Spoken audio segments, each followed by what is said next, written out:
दोस्तों, विधि का विधान जो है ना अटल है।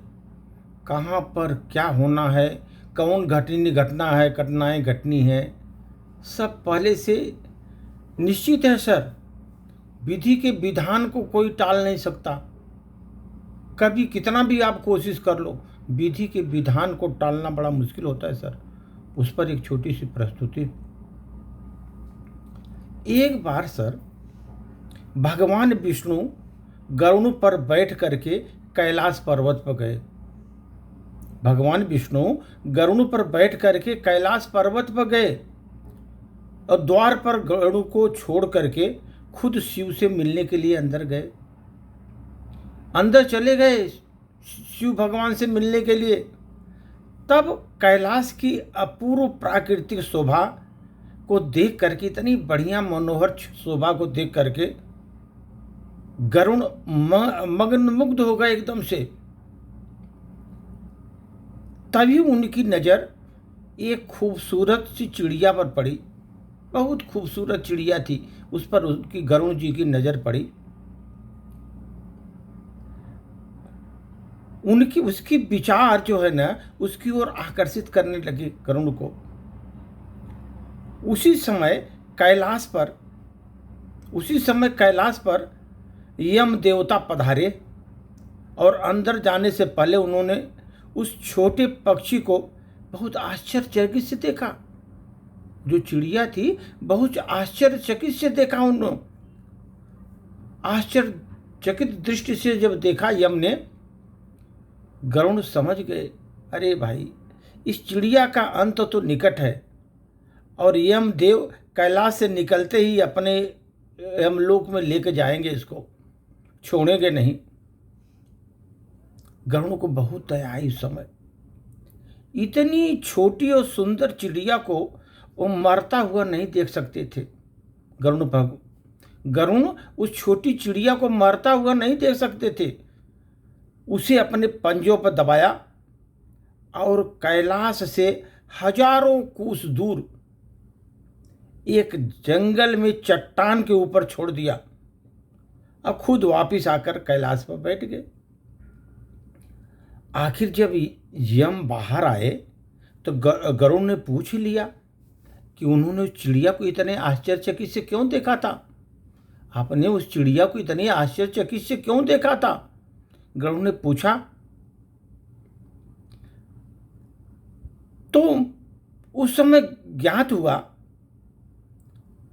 यमदेव बोले, जब उन्होंने आश्चर्यचकित से आपने क्यों देखा था पूछा, तो यमदेव बोले, गरुड़, जब मैंने उस चिड़िया को देखा तो मुझे ज्ञात हुआ कि वह चिड़िया कुछ ही पलों में यहाँ से हजारों कोस दूर एक नाग द्वारा खा ली जाएगी। हजारों कोस दूर एक नाग द्वारा खा ली जाएगी। मैं वही सोच रहा था कि वो इतनी जल्दी इतनी दूर कैसे जाएगी, हजारों कोस दूर कैसे जाएगी वो चिड़िया। पर अब वो वहाँ नहीं है तो निश्चित वो मर चुकी है। चिड़िया वहाँ नहीं है, निश्चित ही मर चुकी है। गरुड़ समझ गए, मृत्यु टाले नहीं टलती।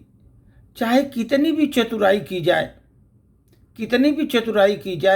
मृत्यु टाले नहीं टलती। इसलिए कृष्ण जी कहते हैं, करता तू वह है जो तू चाहता है, परंतु होता वह है जो मैं चाहता हूँ। जो मैं चाहता हूँ वही होता है। करता तू है जो तू चाहता है, लेकिन होता वही है जो मैं चाहता हूँ। कर तू वह जो मैं चाहता हूँ, कर तू वह जो मैं चाहता हूँ, फिर होगा वही जो तू चाहता है। जो तू चाहता है वही होगा। सच में सर, जीवन के 6 सत्य बहुत हैं। 6 सत्य हैं जीवन के। कोई फर्क नहीं पड़ता आप कितने खूबसूरत हैं, कोई फर्क नहीं पड़ता, क्योंकि लंगूर और गोरिल्ला भी अपने लोगों को आकर्षित करते हैं। वो भी लोगों को अपनी ओर आकर्षित करते हैं, लंगूर और गोरिल्ला। कोई फर्क नहीं पड़ता कि आपका शरीर कितना विशाल, मजबूत और हिष्ट पुष्ट है। क्योंकि वहाँ तक, श्मशान तक आप नहीं जा सकते, कोई लेकर ही जाता वहाँ पर। आप कितने भी लंबे हो, कितने भी लंबे हो आपका शरीर, लेकिन आने वाले कल को आप नहीं देख सकते, नहीं देख सकते आने वाले कल को। कोई फर्क नहीं पड़ता जीवन में आपकी त्वचा कितनी गोरी है, कितनी चमकदार है, क्योंकि अंधेरे में रोशनी की जरूरत पड़ती ही नहीं। अंधेरे में तो रोशनी की जरूरत ही नहीं है। कोई फर्क नहीं पड़ता कि आप नहीं हंसेंगे तो सभ्य कहलाएंगे, अगर आप हंसेंगे दुनिया खड़ी है हंसने के लिए। इसलिए कोई फर्क नहीं पड़ता कि आप कितने अमीर हैं, कितने अमीर हैं, कोई फर्क नहीं पड़ता। और दर्जनों गाड़ियां आपके पास हैं, क्योंकि बाथरूम तक तो आपको चलकर ही जाना पड़ेगा। कितना भी शान शौकत आपके पास, लेकिन बाथरूम तक तो चल के ही जाना पड़ेगा। इसलिए दोस्तों संभल कर चलिए, जिंदगी का सफ़र बहुत छोटा है।